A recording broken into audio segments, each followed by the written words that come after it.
Good morning, good afternoon. I'm Veronica. I don't know, I hear some noises, just so you know. So hopefully it's just in my ears and not in yours. We'll have the whole session today. And I will not ask who read the background reader because we are not in school. Background information is always useful, but also using the time we spend together is also useful to explore a little bit more. So obviously, I will be talking for 1 hour and a half because I have so many things to say. And why not? It's a huge topic. However, I would like once in a while to count on you to share your own experiences because indeed it will be a lot of the impact of technology, the impact of AI, and we already in the morning heard a lot. So obviously, I will share a lot of what I have learned from my own experience. And I have started working with digital issues more than 10 years ago. And to be honest, all the work that I have started, it started just before it became sexy and hip again. So we started doing research on digital and young people before the pandemic. We started working on AI when everyone was wondering, why are we even talking about AI? Because that happened, about 5, 6 years ago. Well, we didn't have generative AI at that point, so probably that's why. But all these things, they have deeper connections for us and they have deeper relevance for your practice and youth work in general. And this is the intention that we use this 1 hour and a half to discuss how we perceive these realities and to which extent you share the same ideas and findings that we know from research. And do mind that many things we are discussing today have been done by you during the past 10 or 20 years, depending on how young or experienced you are. But some of them are truly experimental. As we speak, is like last month something was published. 2 months ago, 3 months ago, something new was discovered. So we have to take it with a little bit of grain and salt. What does it mean for us? So here we are. This session is about setting the ground, right? I might not say groundbreaking things. Maybe, hopefully, something is still new. But we speak about the role of youth work. So, because obviously technology is a huge thing, but we have to place a little bit youth workers' roles in this. Because and this is my assumption, that we are a bit at the crossroads. It's not that youth work has not ever been at the crossroads of something, but at some point we are here and we have a role to respond to the needs of young people, right? And there is such a thing as a technological demand because young people do use technologies and expect us as a sector to also use it more. And this is one part of the dimensions. We always have to run and keep up with everything new and shiny that appears. On the other hand, it is also, kind of a choosing. Are we always firefighters, always turning off, and shutting off the fire that is set by others? Or we also have to look to the future. Are we the visionaries and we have to anticipate the needs and not just respond to the demand? Because it is a bit of a question, right? Why now? And because I want to already get a bit of an input from you, we will use a Menti for today. I want you to go already. Take your phones, right? So it is a residential event, but digital devices are welcome once in a while. You'll have it here on the screen. And you will be asked, the very nice word clouds we like to use in these kind of setups. What do you feel from your own experience that are the most pressing challenges? I mean, why do you have to speak about this now? Why does it have to be again about critical thinking, democratic resilience? Why? What is different? What are the challenges? What are the new things you feel we should still look into? Okay, I think we can go to Menti. So we can already see, because I see 38, 39 of you have responded. Oh my God, you're such an active crowd.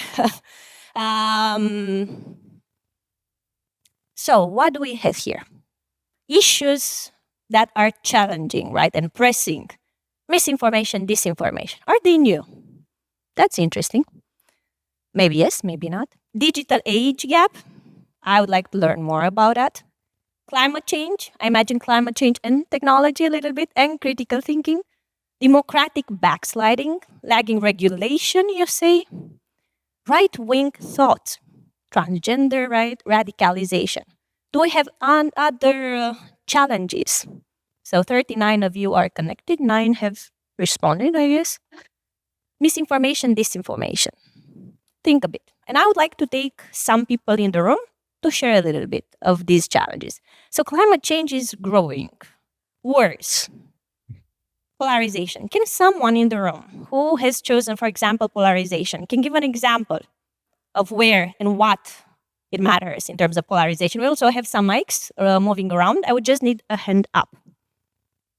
Someone who wants to share something about polarization. Why is it affecting your work? And why now? Yes, I didn't actually choose polarization, but I think it's a problem because it's not. I would say it's not a real problem because it's not something that naturally happens. It's more like an artificial problem that was created, and I think that's what makes it really dangerous because we are kind of not able to control it. Because with things like, for example, climate change, at least we're able to do something because it's a real problem that is that exists and that is natural. But for example, with polarization, it's something that is done through algorithms, through a lack of regulation, lack of proper design with from big tech and so on. So and of course the media, the news. So that's why I think it's a problem because we're able to control it much less with the tools that we have now. So basically, I would say we need better tools. We need better tools. So the tools we have are not anymore responding to the challenge. Someone else, the digital age gap, for example, who would like to give us a little bit of hint. Why is it the problem? And where do you see the problem? Digital age gap? It's quite growing there, I see.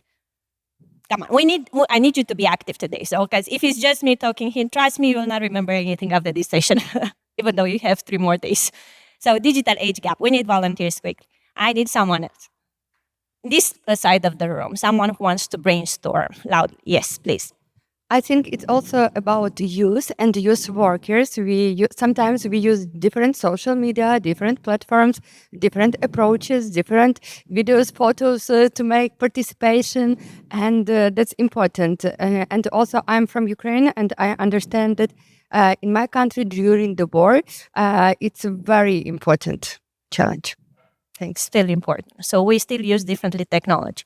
Thank you. Well, I will summarize some of these things because I find many things. I'm not sure I find everything. So if we go back to the presentation, I've collected some, let's say, issues that come out quite often, usually from consultations with youth workers, young people, but also from research. So some of the whys, right, because it's not all the whys, what you have said and many others, it's such a diverse spectrum here. On the one hand, because this, and you pointed quite well, right? There are gaps on how we use, on who uses. And there are gaps between how young people use it in big cities, in smaller cities, in rural areas, how different age groups use it. But we all experience huge technological leaps at the moment. So it's not, just one device, one technology. It's the whole society that is experiencing this, and not just for now, for the past 2 decades, it's happening. There are definitely concerns, and we heard a bit in the morning, connected to mental health and well-being. So technology use is impacting that, and obviously the different things we discussed today will kind of add up on the why. We also see, right, you said that maybe there is not enough regulation or initiatives to respond to these challenges, but we kind of hear, about the social media bans. So we are talking today about critical thinking, democratic resilience, also because we kind of see these policy responses. And at some point, I would like to hear, to which extent you see their effectiveness, for example, or maybe you are already experiencing them from the countries you live.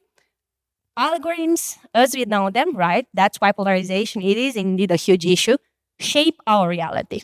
And they shape elections. We are today in a country who had elections not long ago and who had to cancel presidential elections.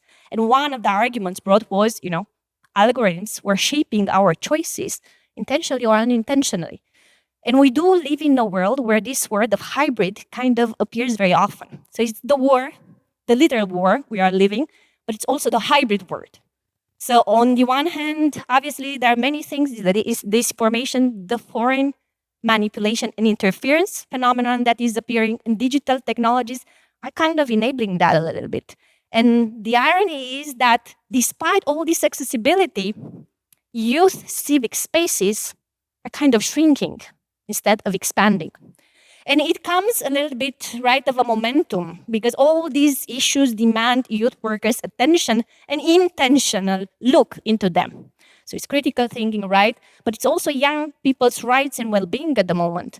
And, if I were to go back and just ask you, if you see that traffic light there and you have a choice to choose the red, the yellow, and green, where would you think youth workers should be? Should they be on the red light? Should they just stop and still look and analyze and learn? Should be in the yellow and try and experiment more? Or are they fully ready, to cross the street and address all these issues? I'm not sure. Because for me, my choice was the red, to be honest. I think youth work sector has to stop a little bit more and look around and learn a little bit more, even though, being the firefighter is still a need. And here are the questions I would like us to think a little bit, but also to remember. Technology has been an enabler, or so we have perceived it. And now we kind of growingly talk about it as a risk. But you mentioned Ukraine, and I think it's always good to go back to how we started. In 2010s, we really saw an explosion of how technology was a choice for more participation, for loose, organized movements. We didn't need to be all in the same place, all in under one organization. We didn't need always a leader because we had informal leaders. And the platforms gave us power to do that. So they gave us the power to outreach. We had the Maidan, Euromaidan in Ukraine, which was a huge phenomenon. So it was really the beginning, the Twitter revolution, the Facebook revolution. It seemed like yesterday where we already forgot about those. Because those were really drivers, and we really had the feeling that technology will change participation. And we started speaking about this importance of loose forms of participation, informal groups, alternative participation. We really needed to recognize those forms of participation in addition to traditional youth work organizations. However, right in the morning, Babis was mentioning some numbers. It is important to understand that society has changed. Since the early 2010s, when how much of the global population was connected to the internet? Less than a third. How many are connected today? About 2/3. So that is what? In 10, 15 years, the world exploded.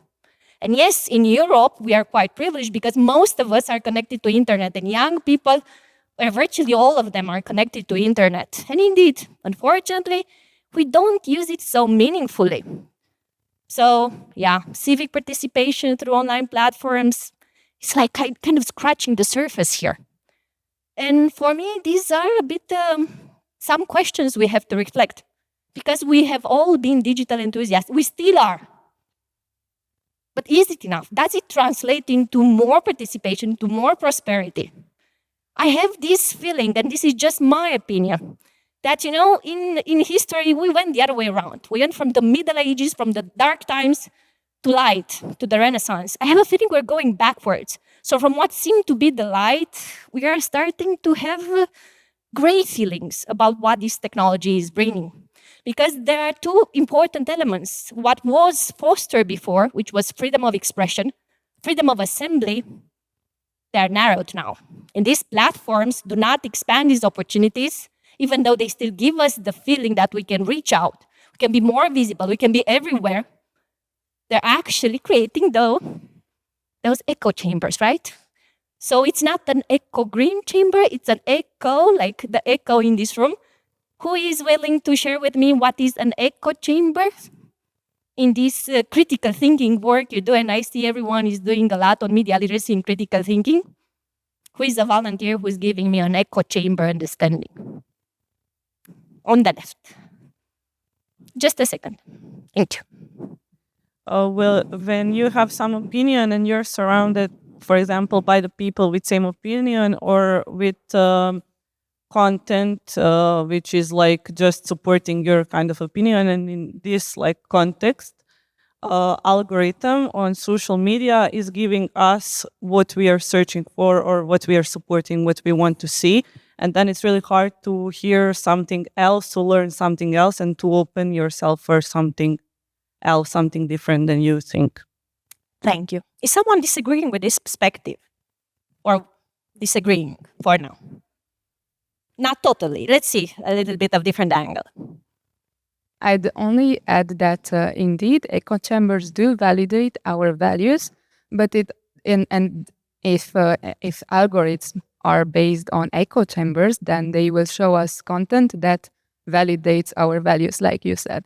But they will also show us content that is totally opposite, so that also in a way validates what we think and what our values are, because in a way it creates a hierarchy between us and the others. So this is what gets us to what we've been talking about before, the polarization. There was another hand there. Maybe you want to add something more? Because I'm not God here. I'm not here to say it's right or wrong, because I think all these are really changing realities a little bit. Well, I can tell that it's a threat for the democracy, because we are all thinking that everyone thinks like us, because we are not seeing the other voices. So it creates a threat for the democracy, that we are not seeing the other realities from the other worlds. So that was I wanted to add. I think we can explore a little bit more into this a little bit and see indeed what we see and why we see what we see. Because I think it's important, right? This idea that we influence what we see to a certain extent, and we surround ourselves. But also, this human bias existed even before these platforms. So this is a very much a human characteristic. That's how we function. We need to put things in labels and boxes. We need to be surrounded by people that validate us as individuals and then validate our opinions. It becomes a bit of a question, if it is just that, what's happening at the moment. But we'll get there. Thank you for all these inputs. And I would still like to stay a little bit, on all this technological landscape and understand maybe, on what we should have already noticed that these problems are coming up. Because indeed, they're not new. And I think we started talking about echo chambers about, let's say, 12, 14 years ago, more or less, when media literacy was really taking up and we were a bit more aware of how that technology was working. And I like usually to go also to numbers, right? I like research, I like data. But I think it's also good to visualize. I don't know to which extent you see it, but maybe you are familiar with this kind of graphics. How fast, right? So we said we went from 1/3 of global population using the internet to 2/3 now. But also these platforms have a different speed. So what took us originally, just all of us, to join the World Wide Web, right? Everything you search online or you are connected online took 7 years. Took Facebook about 4.5. Twitter, similar. But then, we became more. But also our appetite for these technologies became bigger. We didn't triple, right? The world didn't triple in 10 years.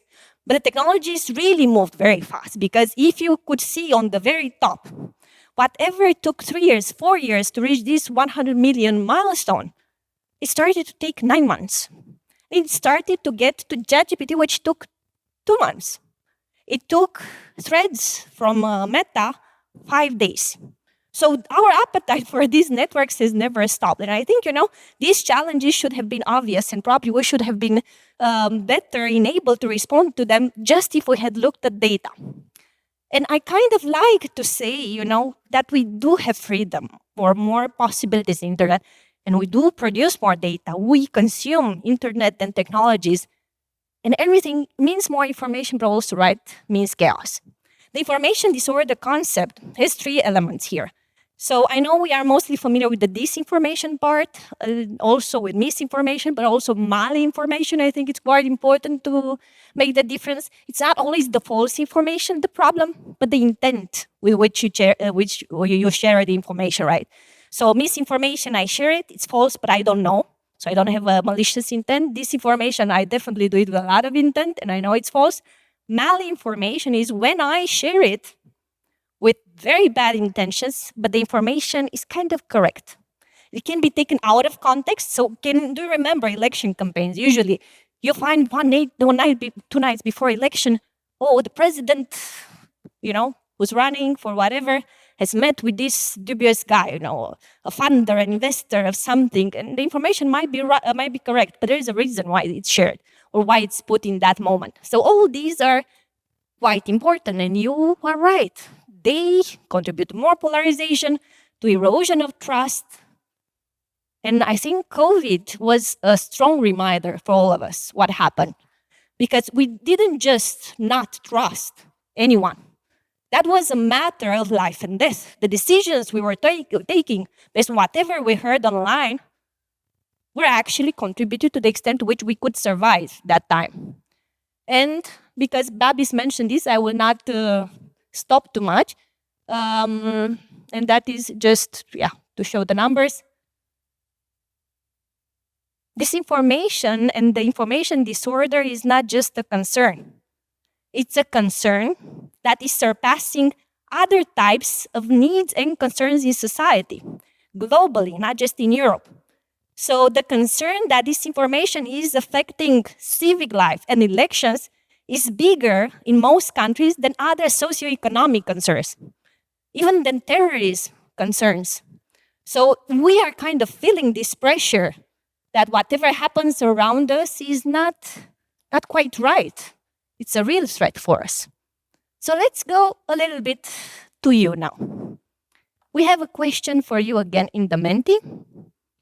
Because we have talked about information disorder. You have chosen a lot of inputs on media literacy, on critical thinking. These are responses to information disorder crisis we are living. And can I ask you, how difficult is it for you to address these elements we have discussed before? So disinformation, misinformation, malinformation, polarization, impact on elections. Is it difficult at all? Did you discover new innovative ways of how to do it? Do you feel lost? Or you don't even deal maybe with this issue? You have a choice, one of the four. Take a little bit of time to choose one, and I would like to hear some thoughts after this. We take at least one for each point. I hope you don't mind that I put you in the spotlight, but I think it's good, if maybe you have discovered the innovative way. If maybe you chose not to deal with this topic, maybe you hear about it, but you don't work on it.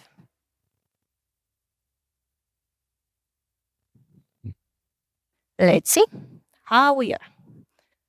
So, okay, this is interesting.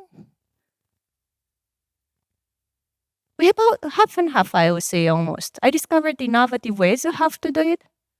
And about half of us feel kind of lost.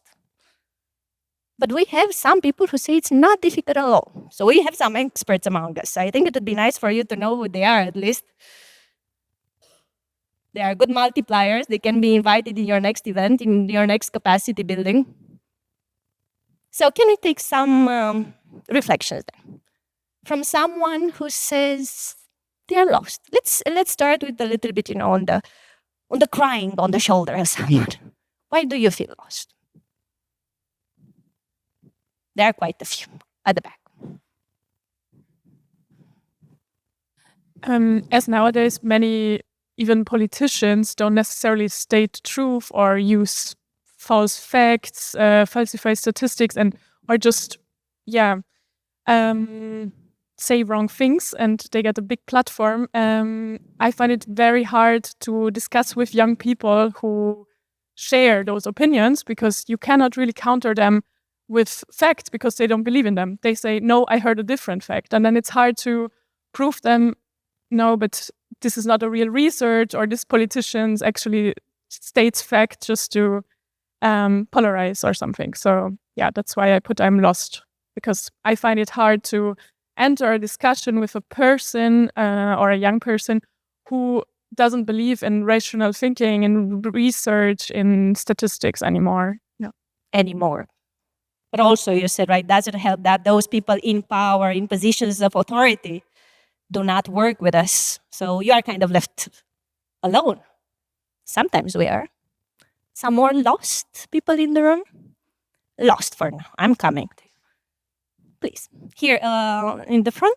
There and there here. So I stated that I'm lost because of some reasons. So first of all, that I'm working same time on different age groups, and let's, for example, take the under 16, from 16 to 35 and 35 plus. And I found out the first of all, as a youth worker in daily life, there's a big gap, age gap, and that comes not only in a technological way of like a tools we are using, but also the values. And that is one of the biggest problem that, to be honest, is trying and making like a more obstacles on the way of like working with especially the young people and who are under 16. Despite it's not so big difference between their age and my age, still like I have sometimes the feeling that I'm from another world and they are from another world. Another biggest problem that my target group has, that I'm mainly working with ethnic and linguistic minorities, whose source of information really differs from the mine. And these groups are mostly vulnerable and targeted by the different political groups. So this is additional thing that you at one side have a government who is, in my situation, like trying to cut their access to the media, and the second time you have the people who are trying to find by themselves the information which is not filtered, not rechecked, and what you are doing, and the life became so in like a digitalized that young people especially, they don't even go to school. They have a chance to use the online studying or offline studying, while the majority are using the online studying. So this is one of the reasons. Thank you. So that very different realities, different level of expertise, and not even of age that much, but you can already feel it. We have someone here in the front. Here. I work mostly with politicized youth, and in the sense, I'm lost because even if we have like some methods of how to deal with media literacy, etc., the polarization and social media echo chambers made them a bit believe that only other side of the political spectrum is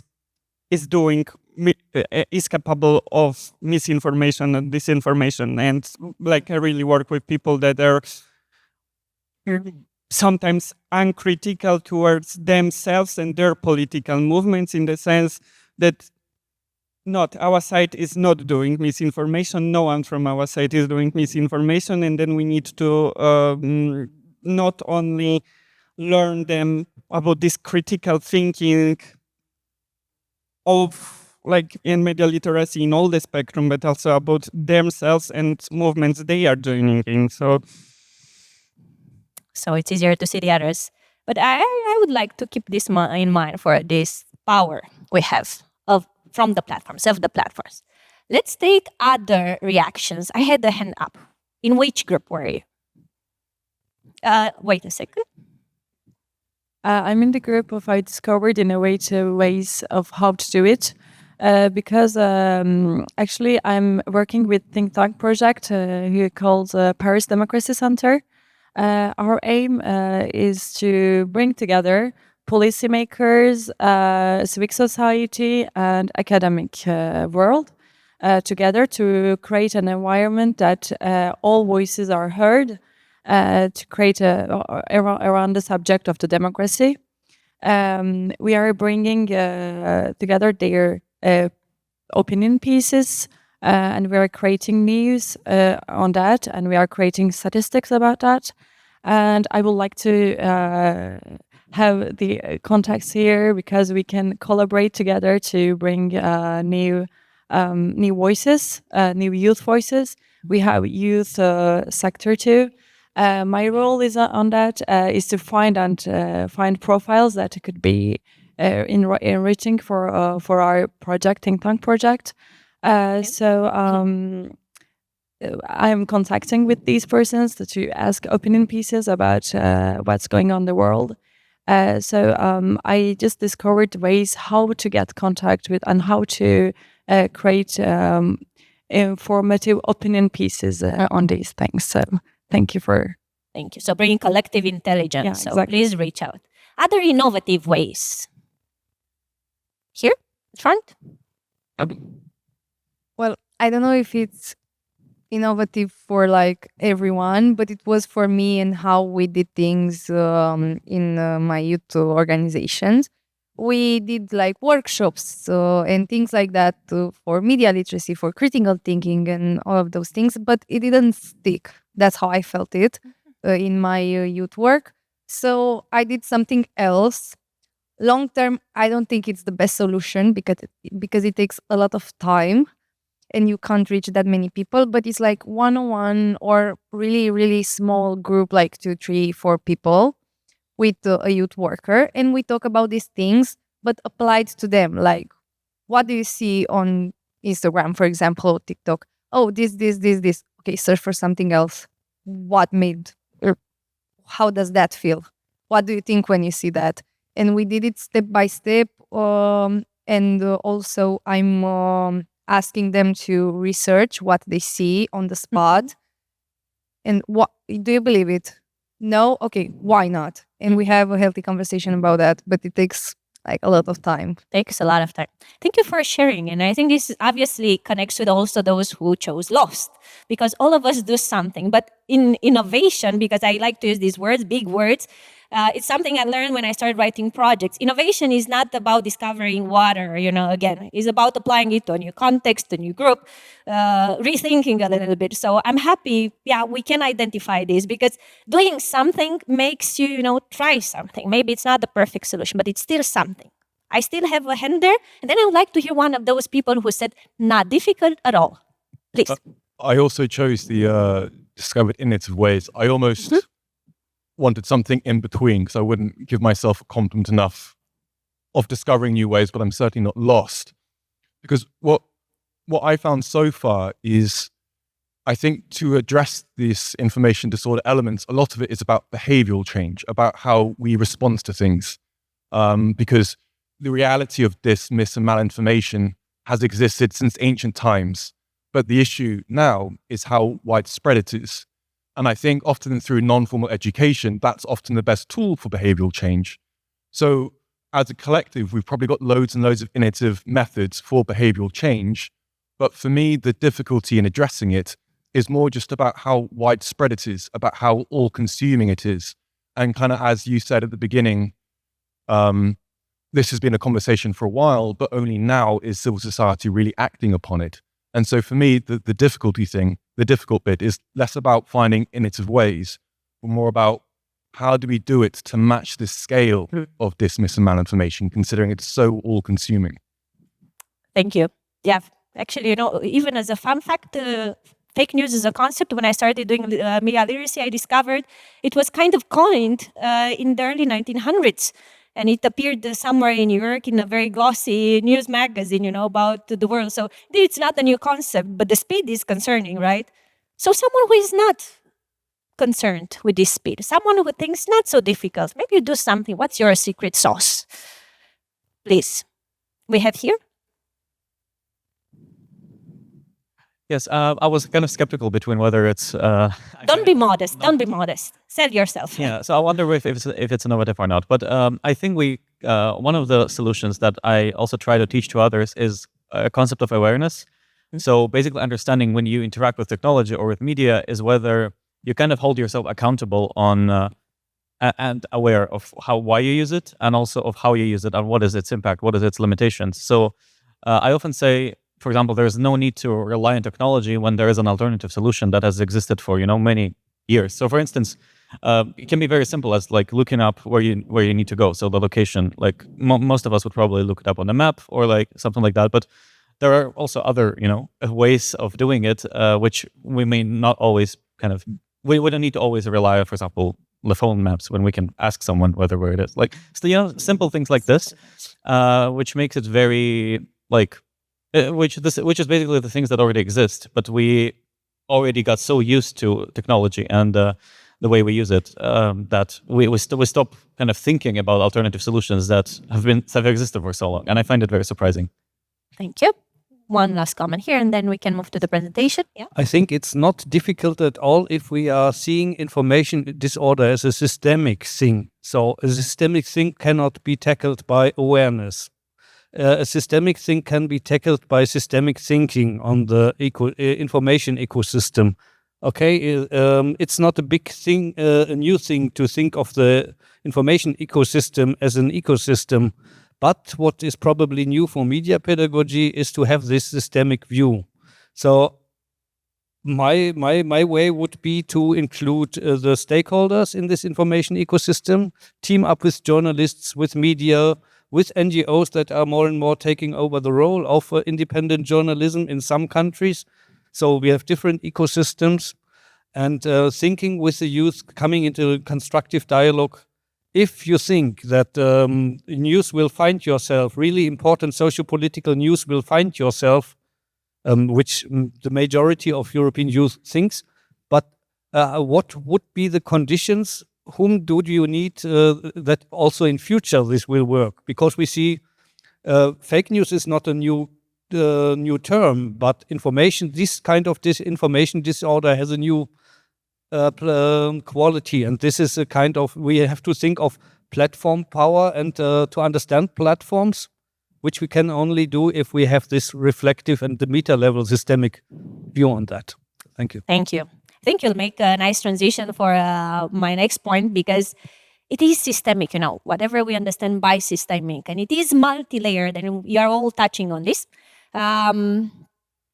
Because I would like us to explore a little bit on these algorithms and these unbalanced power, right, between platforms and us. And I would like us to discuss both on, let's say, algorithms, recommendation algorithms, and monitoring algorithms, but also on generative AI. And I would like to separate them a little bit, if possible, because we do have indeed a lot what we know about algorithms, and we know it shapes our everyday life, right? So it shapes our elections, unfortunately, and that's when it became really painful, but we already knew.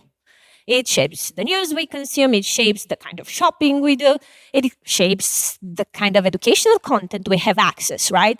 So what? For a long time I heard, so what's the problem? It's personalized, it's tailored to me. It makes it easier, it makes it faster for me. Why do I have to keep searching when, the algorithm makes it easy based on the learnings it had about me? But actually, this is a bit of the question, and also understanding this systemic issue. Yes, it makes it easier for you, but it also takes away from you. And that's your own ability to choose. It's freedom of choice. In general, it's this agency dimension that sometimes we kind of forget because it's so easy and so convenient, right? And we have to remember that these platforms that we use at the moment have an intentional design. So the design they choose and the psychological triggers they choose are very much intentional to bring you on that platform and potentially create or lead to this polarization. So this unbalanced power is very important. And there is research. And obviously, I know it's a lot of research going around. And, it's some research which says newer generations, because I understand your concern, yeah, it's a bit more difficult to work with younger and younger generations. And there are researchers who say we're kind of all getting dumber, because we consume this content that the platform has offered to us. I know there are other researchers who say, it's not that we are easier fooled, because these platforms, through their design choices, make you still consume a certain kind of content and share it, even when your beliefs at first don't match the content you're sharing. Just because the engagement factor is so strong, the validation need is so big, that you do it, because you want to belong to a community, you want to be visible, you want to be acknowledged. This eventually, obviously, brings you into that echo chamber, into that bubble from which it is a bit harder to escape. But it is the design choice that also gets you there. It's not just your intentional behavior or whatever unintentional choice. It is an addictive behavior now. And to be honest, we are kind of further giving more power to these technologies, because we had the algorithmic addiction and problems created, but then we also have another problem now, which is beyond the use of social media. It's because of the use of the many technologies on us. How many devices I have on me? One. I have a second, because I also use a ring to monitor my sleep. I use the watch to monitor my walk. I have something that monitors my heartbeat at all times. And we were just discussing this in an AI literacy workshop. last week, and one of the participants coming from a conference said, there is actually something bigger than our AI problem, which is the personal sensing, what is technologies that anticipate what you will think and feel before your mind becomes aware of it. So this personal sensing, because all these technologies and devices monitor us at all times. And do remember that at this point, all big, large technology companies have online platforms and have all these devices. So it might be a glass, it might be a ring, it might be a watch, it can be, you name it. There are so many options they are definitely creating. And there is another thing, if we go back to algorithms. These algorithms are not just present on social media, even though I would like us to go back to that. They are present everywhere, on any kind of digital platform at the moment. Yeah, they're not all super smart, they are not doomsday coming, basically, but they're also in public platforms. So that should trigger a little bit of questions or concerns. But there is something, I don't know if it's good or not, but it's definitely novel. Have you seen this news? Have you heard about this news? Maybe, if you haven't seen it. Less than a month ago, a court in the US gave the first sentence. And trust me, this has been a lot of going on. There are about 1,000 cases, most of them in the United States, where families of children or teenagers are suing big technology companies due to their addictive behavior. Why? In some cases, even with generative AI, teenagers have committed suicide.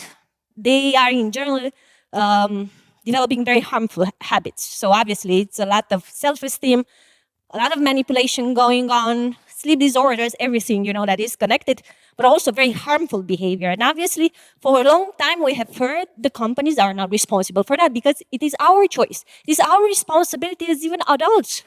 Do we give access to these technologies? So it's not their responsibility. And for the first time, a court said, no, you have a problem here. And it is a design choice for you, which leads to addiction. So it's not, you don't know. At this point, And we have discovered leaks that these companies actually have internal research. And despite that, they still choose this way. So please keep this in mind also when we speak about regulation, our role in understanding all this. These are intentional choices, and sometimes they are a bit too big for us. But this also should connect to your work. When you choose a platform, are you there just because young people are there? Do you have a choice of not being on that platform? Can you do your work without being in that platform? Because the digital governance, we know, the digital participation as we know it, is actually mediated by these platforms. Just as well, we can have a governmental platform, which can be done more transparently, which can be done, in a safer way with less malicious content. And actually, this is my question for you. And I will be building on that question of systemic views, the power relations, understanding all this. Is media literacy enough? Are social media bans the solution even? So I'm actually opening the floor at this moment on how you feel on these literacy efforts. Why are they enough or not? And even on social media bans, right? How do you stand? How do we stand as a sector? How do we feel about it? Because I will share what I know, what I hear, what I see from research, but I'm curious how you see them. So one question about media literacy, is it enough? And if not, I also like to know why it's not enough, of course. Media and digital literacy, we all work on it, apparently. If I look at the back, we have someone willing to share. Actually, in that question, I feel a little bit lost. So referring to your previous question where you had the option, I'm lost, I would feel a little bit here like that because it's, I'm also observing, of course, like these whole policies about social media bans and also like prohibiting it simply for teenagers, for instance, and also like teaching media digital literacy all over Europe and all over the world. And I'm a little bit lost in that sense that I think it's very important, of course, to teach media and digital literacy. So it's very sensible also to do that. And I really hope it would be enough to teach people on that. But obviously, there are still shortcomings on that. And I also don't completely dislike the idea of like banning, although I don't think it's maybe the optimal solution. But I'm also a bit questioning like what can be the ideal way of getting everybody on board and kind of being informed about social media, being informed about information disorder. So yeah, I have a lot of thoughts on this, but I didn't come to an end solution for myself yet, and it's a lot in progress still, I think. I think also the jury is out, everyone is trying to have an answer. Some more hands up. Can I see who's willing to add their ideas? I have someone here. Can I also hear some other voices, by the way? Think we all should have an opinion at least at this point, right? So we are in the opinion stage. We don't need the facts. Please. Yes, and I very much agree with that. So as for the first question, whether it's enough, I think it's not enough for a systemic change, as we kind of discussed, but it's on an individual level. I think it's very helpful to kind of for your own life to understand how you interact with technology, how you interact with media, and to not make it affect your life as much. So I think in that sense, it's efficient and effective on an individual level. And about the banning question, I don't think banning is a solution for several reasons. But one of them is that it makes it harder to regulate. If it's not allowed, then there is kind of no space for regulation. And there are also ways to kind of overcome those bans, which from a technical standpoint, which makes it not feasible.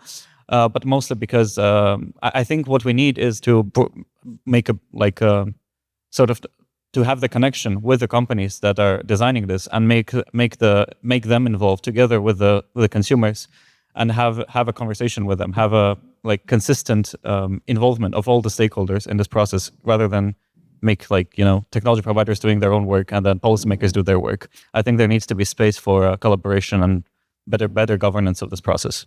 So multi-stakeholder is coming in different way. Yeah, over there first. Please. Yeah, as for me, all things like digital literacy and social media ban is just one tools. But the biggest problem is that we have low level of education. If I understand how this world lives and how is it going, I can think that this problem not mine. For example, if I saw some fake news, some disinformation, I will understand that this 3 points of view I could find, and I could check if it's true or not true. And it's not only about fake news; it's all about understanding how this world works. For example, I'm from Ukraine, and I have a long wait when we go here, and I came here by train. In Ukraine, I'm living in Kharkiv, and it's very close to front line. That's why during last few months we have to evacuate from the train, even in the forest or something like this, if shaheds are near the train. And one of my neighbors who were with me in this train told, how to tell it in English? Okay. Вона сказала, що, це Укрзалізниця знімає з себе відповідальність. That Ukrainian railways get out of responsible if the shahed will be in the train and it will burn. Just because we were asked to be evacuated from the train. And that's not true. That's not because Ukrainian railways are out of responsible. No, that's because Russian put these shaheds and they, you understand, they would kill all of us. That's not because Ukrainian railways. That's because we are in full escape innovation and it's not okay. And for me, critical thinking is about understanding who is really involved in this and why is it worked. So as for me, it's about low level of education for different types of our lives. Thank you. Thank you. I think also making this connection, right? What is the cause actually? Sometimes we just see the effect, and that is also a bigger reminder for all of us. Thank you. Can I see some more hands so I know who to point? Okay, I will start from here. We can also make it quicker so we can get more opinions. Please. Thank you for raising the topic with the social media bans. And I was wondering why in the initial remarks today in the morning, the most pressing issue on the related to the digital for youth was not tackled. And that's what I want even to criticize in front of towards the youth partnership. We have a dramatic gap in the execution of the Digital Services Act and of the AI Act when it comes to implementation of the digital service coordinators in our countries. when it comes to establishing a proper ecosystem of trusted flaggers. And for those that never heard about that, that's a problem. That's exactly our problem. Trusted flaggers are civil society organizations where you could report when. So, if you are a young person and you see that you are affected by something, you can report to the trusted flagger, and that's at least the idea of the EU legislation, that they help you in claiming your point. We have no youth support systems that help youth under the level of things that are justifiable, but which are still harmful to you if you are just insulted, but it is not a crime. So nobody who helps you. We have a prohibition of targeting minors in the Digital Services Act. We have a prohibition in the AI Act on to tracking people on their sensitive personal data. Nobody cares here, and EU is responsible for that. And but especially it's our national systems to implement it. And there, so before we are talking about social media bans, we really have to talk about proper implementation of the Digital Services Act and the AI Act. And since we are also here on the Council of Europe level, we can also ask critically why the Framework Convention is not extended to private companies, because just to public companies. And these are the things where we really have to point to spot. I think it's very good. I have some of these points on my slides, not exactly like that, but I think, awareness of these regulations or limitations of these regulations is also important for the sector a little bit, because probably this awareness doesn't really exist. But I will count on you as a resource person that maybe the others can also approach and also make these connections. Quickly, 2 points. Do you have your hand up? In the middle? Someone? Our young lady in white? Lady. Please. I think maybe the social media devices, the social media and devices ban can be not the solution, but maybe for the minor or like under 12, 14, can be useful, because I think we have first to develop a critical thinking, and maybe also at school with some workshops or some lessons to how to use digital devices, and then they can use it better with more critical thinking. Thank you. I will close this round. And why? Because I know there are more points of view, but I think this is a discussion you should really have. Because there are many points, and you should know that civil society as well is divided. So civil society, that part working with young people and children as well. Because social media ban, and I know you really picked on that because it's also a hot topic. It has to be a hot topic, right? It is part of these many regulatory initiatives. Be sure that whatever initiative is on the table of decision makers takes its time, until you see the effects. The UA Act is not even fully enforced. All the other Digital Services Act, the Framework Convention on AI in Council of Europe, they're all babies at this point. Do you remember which other regulation was big and eventually we kind of understand how it works? It was in Europe, General Data Protection Regulation. That was in 2016, We are in 2026. Well, that's about the cycle of a policy, unfortunately, how long it takes until people become aware and mechanisms are enforceable. So yeah, obviously, decision makers, and I'll be honest, because you say, and we already say, many of us, there is not enough regulation, so they are kind of responsive. And I would say quite fast. I know we think governments are not fast enough when enforcing regulations or creating, but for a first time, I remember the negotiations on AI legislation some years ago, and generative AI didn't exist. And however, that technology was included, So there are times that are changing, and these regulations are, let's say, being put on the table. But then I also hear arguments from civil society, which says, indeed, we should focus on regulating the platforms rather than limiting young people. If we do this, we limit their autonomy of choosing. all these things. But then I found, and we go to the presentation. When I was documenting the background reader for you, we learned about the research done in Finland. Sitra, it's a Finnish innovation fund or something, which does a lot of research as well. And they did a bit of a simulation. And that goes also a little bit on what you were talking on algorithms. How are the echo chambers created? Oh, well, I'm on my social media channel. I interact with these 2-3 posts, with these 2-3 people. So, we create the bubble. Well, what they discover interesting after creating these digital avatars. So basically, there are fictional characters that they could actually control in terms of activity. They define clear profiles, and they created all spectrum of profiles. So more to the right, more to the left, to the center. They had the same kind of engagement, so not more often, not less. They were intentionally engaging with some content. However, the outcome from that research, and indeed it's really experimental on a small scale, and it was done just in 3 countries, Finland, Romania, and France, on 3 platforms, Instagram and TikTok, was that whatever they were doing, whatever the profile of the person engaging with the specific content, it always goes, or mostly, far right.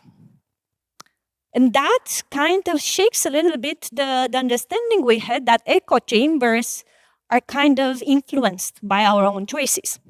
Because what this says, not in so many words, obviously, and this is my interpretation, is that the algorithm is itself twisted a little bit. Or something bigger happens in our society, that there is more communication. The algorithm understands that the far right deserves more attention. So it's not just your individual behavior, it is what happens in the bigger society, or what happens within the way the algorithm itself functions. And what they also discovered here, because that's why I asked, is it militarity enough? But not if it's just enough in general, but also if the methods or the focus we have is enough. What they show is actually just going back and pinpointing, check the source, do the fact checking, do a counter narrative, doesn't really work with this new content that is produced. Why? Well, you said it rightly, right? Children, young people work and think differently. Because it's not the media outlet that they are checking. They do not care about that. There are opinion and influencers that matter more. And they do not necessarily say something fact check, but it's opinion. It's irony, it's humor that's going there. So it's not even political content as such. It is embedded, it is somehow there. So this is quite complicated.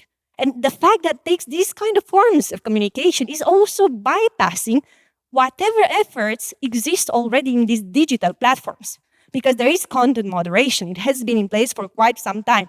But this kind of content is really escaping them. So this is something a little bit to remember also when we speak about agency, also when we speak about the power and the functioning of these technologies. And I'd like to move now to generative AI, to be honest, because we said there are 2 dimensions of AI. And I have another challenge for you. We'll go to Menti. And this will take a little bit of time. Because I would like you to honestly respond to some questions.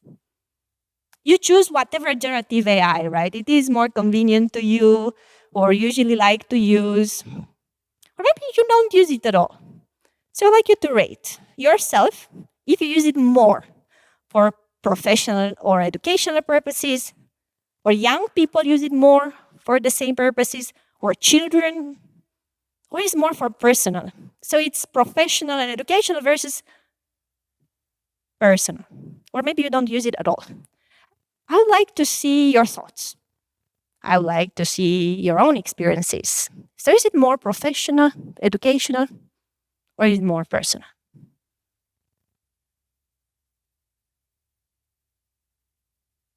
So you have a strongly agree and a strongly disagree at the bottom for each of these statements. I don't think you can be in the middle. I think you have to choose a side. You don't have to research anything. It's just how you think or you feel about these things. So obviously, if it's about you, you should know yourself, your habits. If it's about young people, you can put a cutoff, let's say up to 16 or from 16, and children up to 15, 12 to 15, let's say, or even 9 to 15. How do you feel? Or what do you know? I can share about my own experiences. Let's see. We had about 27 responses. We're waiting a little bit more. 29. Let's see. So you will be with the blue, basically. Myself for professional education, and myself for personal, and myself not at all. Someone managed to escape. A little bit more. We are 40 out of 49.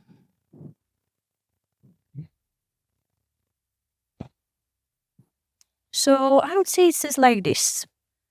Myself, so yourselves, is more for professional education purposes, less for personal. For younger people is the other way, right? For personal purposes rather than professional. And for children,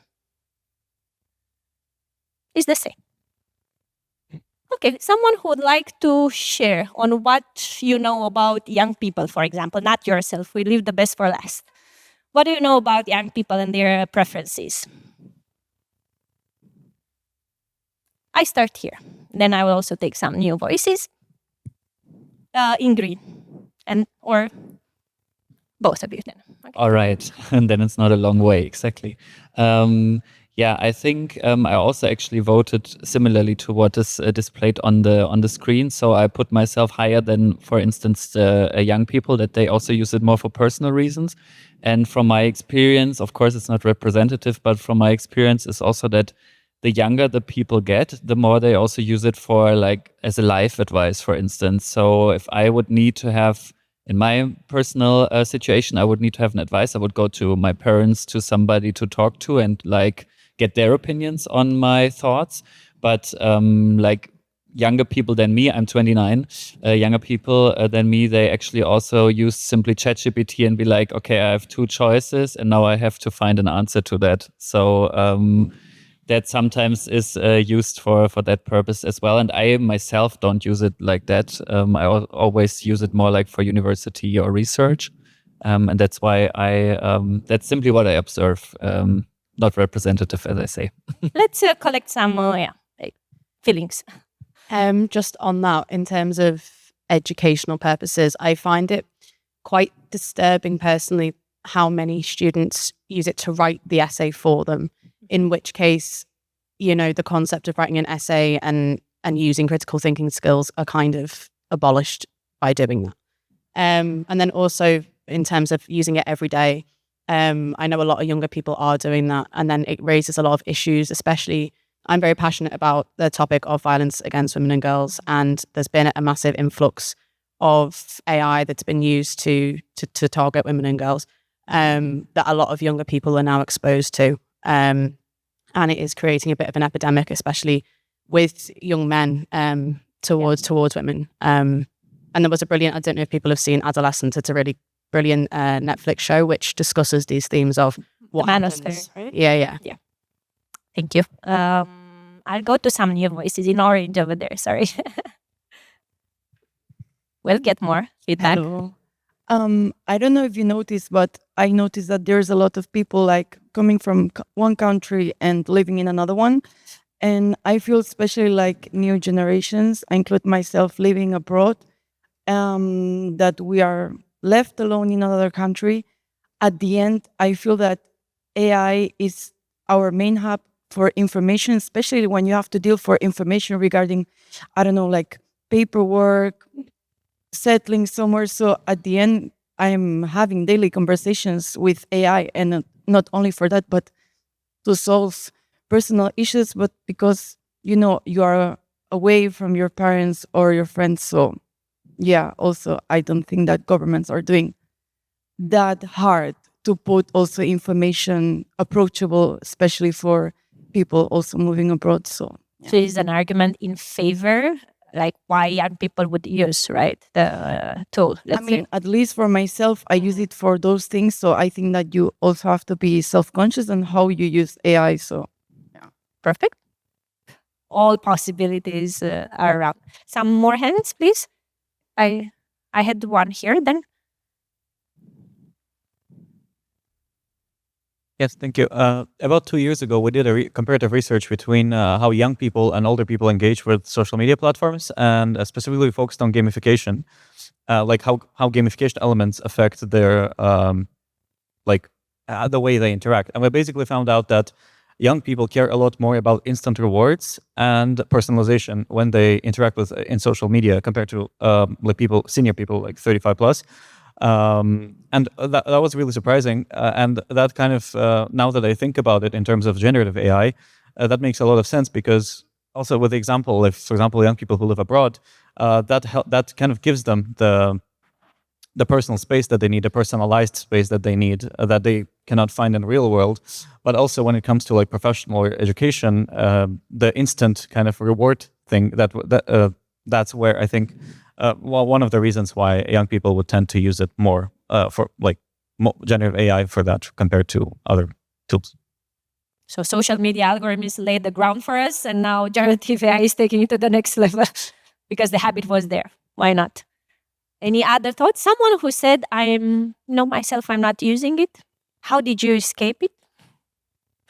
Didn't anyone tell you you have to use it, Those who will not use it will be left behind. Someone wants to share? Okay. Well, to be honest here, if I don't have other hands up, research actually reflects this exact reality you are pointing out, but except that also adults seem to also use it for personal purposes. The first time I learned, and at first I didn't think, I love technology, and I think I used it quite in the early days, maybe not the first person. And I think 6 months after these tools were out, I had a friend who said, I use it, I give it prompt, how to respond to me, what to ignore. I give it feedback, ignore this and that. And then after 6 months, she said, oh, my chat closed. I broke it in the way that she used all the space. I have never heard of a chat, window, not having more space for discussions, basically. But it was the first time I realized. And then more data showed up. And the younger the generations, the more they will use it. First of all, in general, for any purpose, but also specifically for personal purposes. But also for adults, it's the same thing, and it's valid. I think this is something, if we can go to the presentation, we really have to keep in mind, right?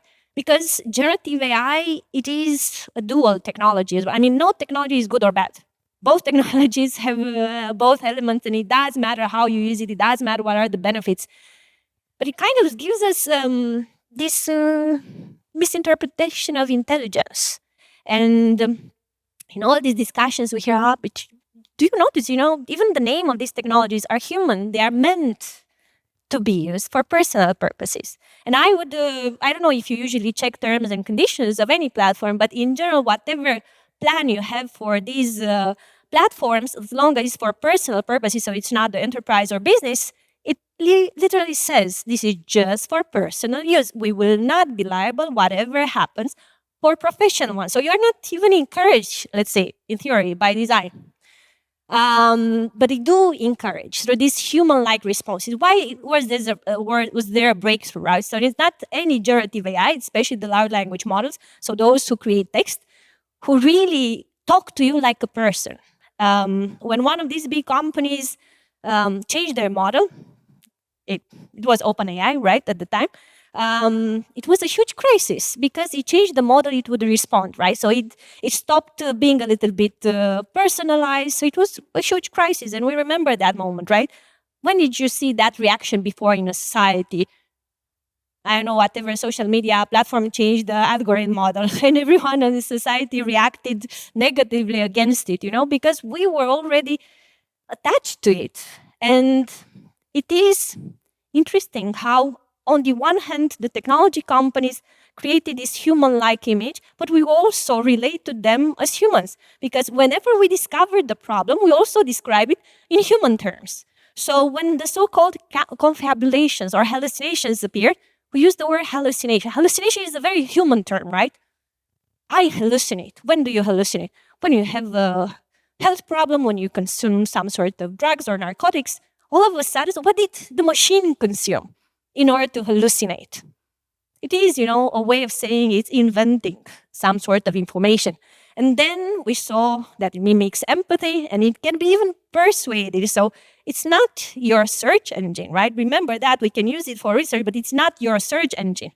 It also has this, what researchers call, again, another human term, sycophantic behavior. Have you heard this term before? Sycophantic behavior, which in general relates to this very excessive agreement and flattery.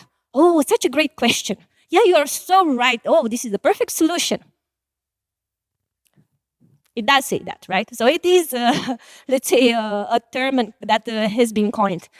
And it does create infinite echo chambers. And I said there, I know it was a movie at some point, I myself and Irene, basically these technologies are myself, my own biases, and the biases of my machine.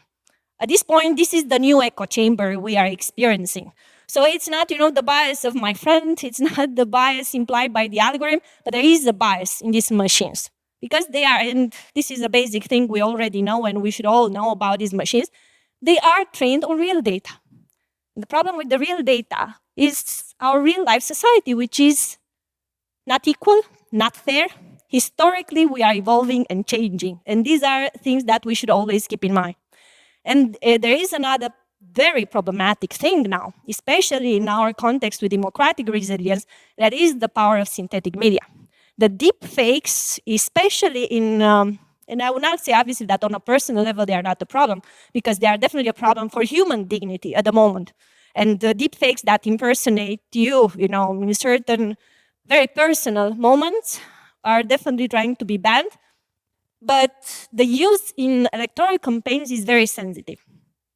And this is the issue. The research already done for most of the elections done in 2024, so it's really, touching them already, the majority had some forms of deepfakes included. And most of the times was in the negative. And why is it important for us? Because on the one hand, deepfakes or synthetic media, right? If you don't want the deep negative side, it's just synthetic media for us. It's also a tool for us, right? We can create new content. We can be better advertisers. We don't need the social media agency and digital marketing specialist all of a sudden. So it is a bit of democratization. However, never, what you plan for good comes out like that. So most of the time is used in the negative. And the research also brings, and there are different pieces of research that are referenced in the background paper, indicates something strange. And for the literacy part is really important. And that is how people respond when they know it's a deepfake.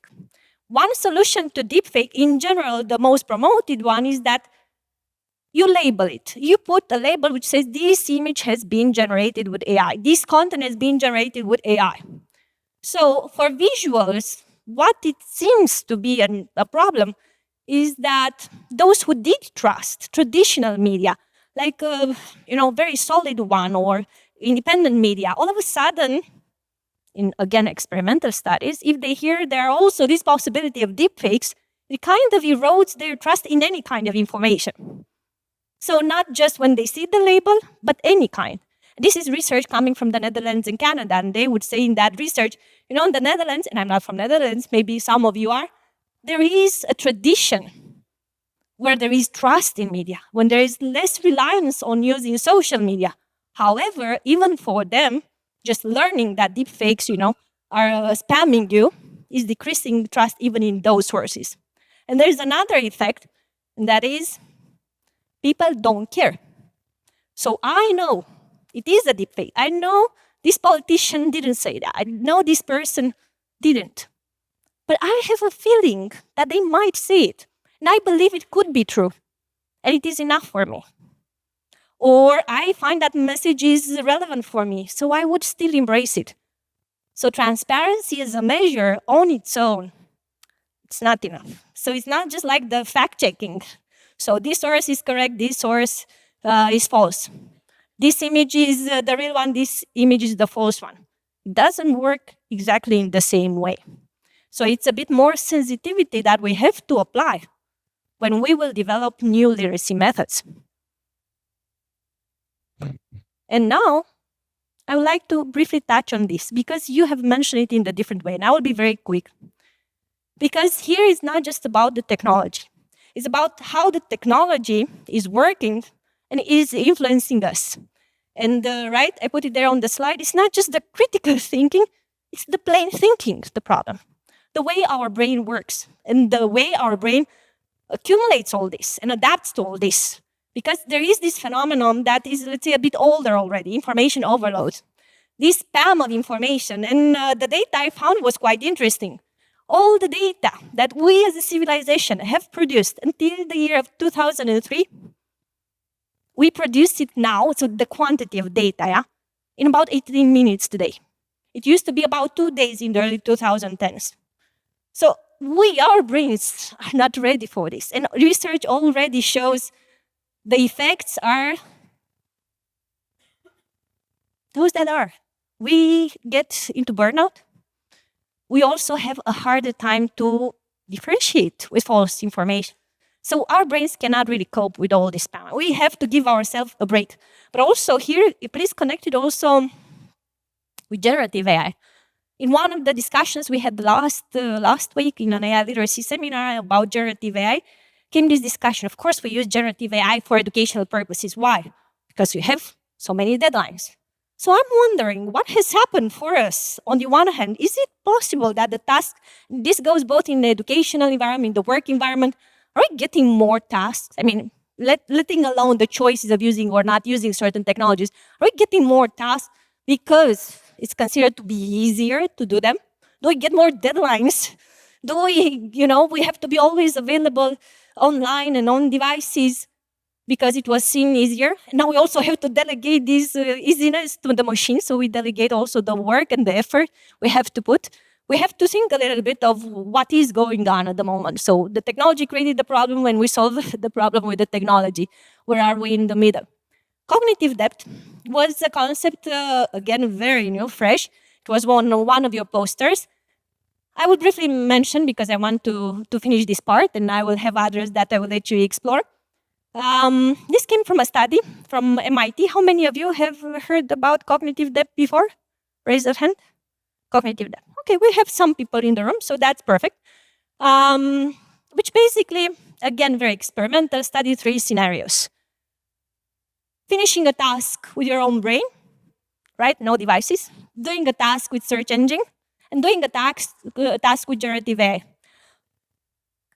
The more brain you use, the more you understand. The less brain you use, the more you pass it the generative AI, the less you will learn. But this is not just about learning. It is definitely about learning. It is about the ownership you have. It is the self-satisfaction you get from this task.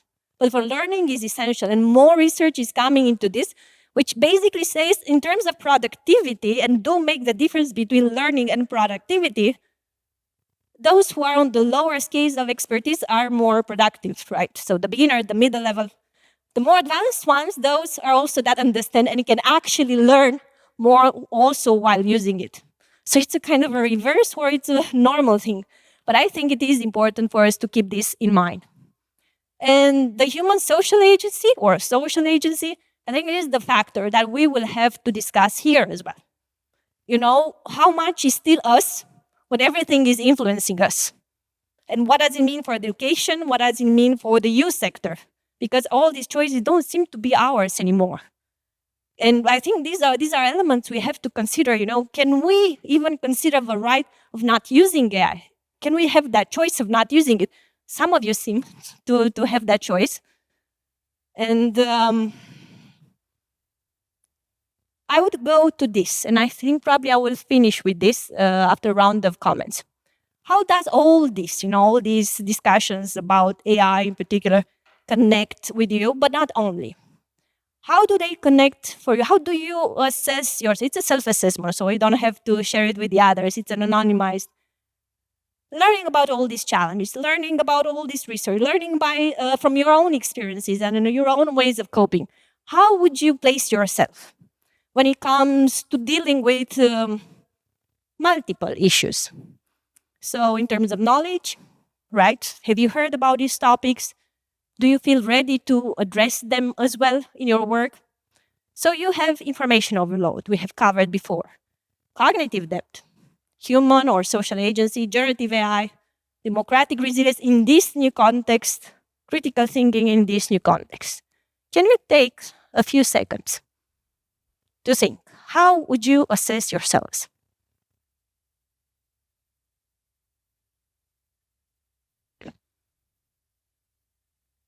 And be honest here. None of us are experts. None of us are expected to be experts on these topics. But somehow all of us are expected to do something about it. Are we ready for it?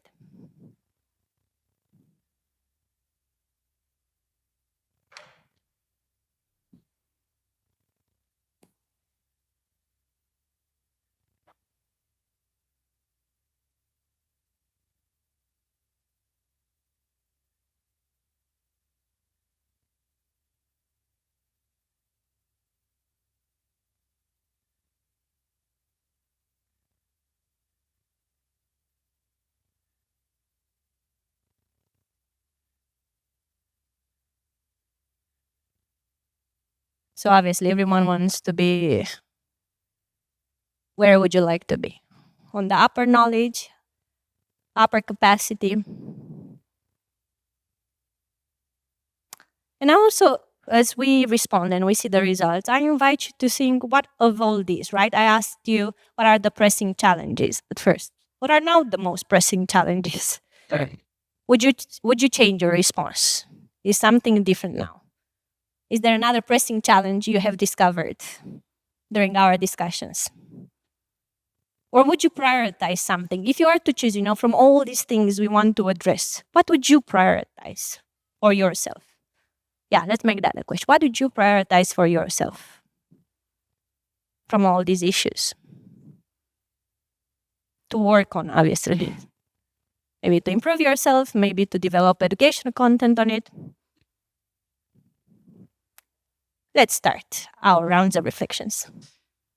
I found very important the point you said. Like I heard about it before, but that cognitive AI is meant to agree with you, and I was one of the person who put that I'm not using it so much because I'm a bit scared of the effect that it has on me, and as you said, it's dangerous to use it as a search engine because it just gives you the most likely response. It doesn't give you the correct response, and also it will always agree with you. So it will just it doesn't amplify your ability of critical thinking or discussion because it will never disagree with you. It will never give you a contradictive point. And so I found this a very important thing that you mentioned and that I think we should emphasize more also towards the youth because it's important for them as well to know it's not your safer space to discuss your problems, your thoughts. It can make it worse, your problems and thoughts and anxiety. Fair enough. Thank you. Here we have. Hi. So my focus is just professional and critical thinking, but I also think that generally when we talk about these things, we should also really try to develop some basic resilience skills or basic skills that constitute building blocks of media literacy and democratic resilience and not focus on topics because even like as we are discussing now, the issues are already moving on. Like we still don't have a solution for content generation on social media for human consumption. And now even like from your data and from OpenAI's data, main audience and the main like pipeline is not even a human anymore. So we are now talking about machine audiences understanding of human and machine created content that is being presented to everybody, not just like young people. So I think that we literally need to go to figure out what are the most basic elements, because if we are trying to react to, this topic, this thing, this element, it's like a whack-a-mole. where we are underfunded, understaffed, under everything. So just fighting a inherently losing battle. Thank you. So we go back Optimistic. to... Yeah, no. So we are not necessarily just firefighters, right? We are also future-oriented. Thank you for that positive message.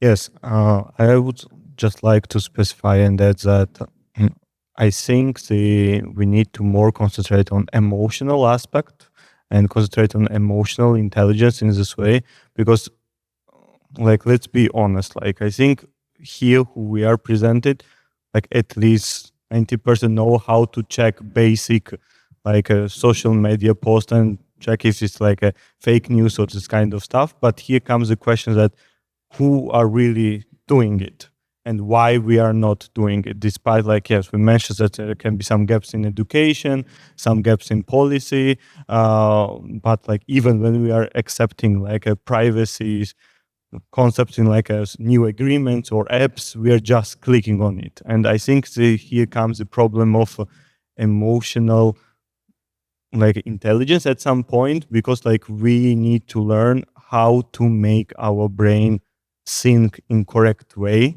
and kind of force ourselves, because yes, we mentioned the problem of like ownership when we are using AI, that yes, work are becoming more, and then we are using more AI in that way to solve these problems that are caused by the technology. We are solving with the technology and etc.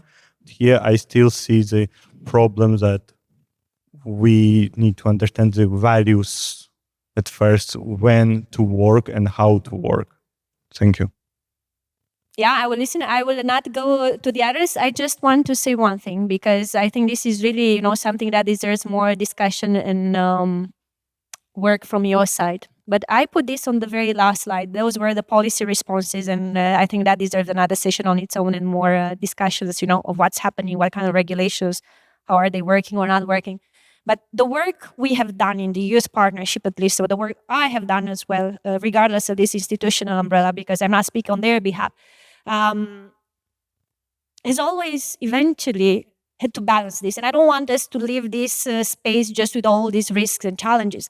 But it came from an intentional approach we had to choose, on how to deal with this.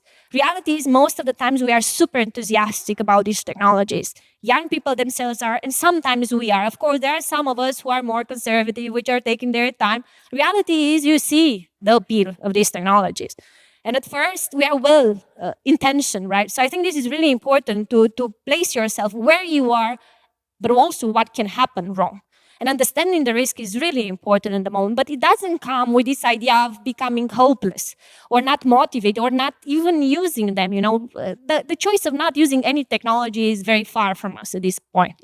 It's ideal that you have context and situations where you do not use it, and you should be allowed to have that option, right? That is the problem. Do you have that option? And we should work and do more advocacy. But it comes actually from this will that we want to build confidence and hope.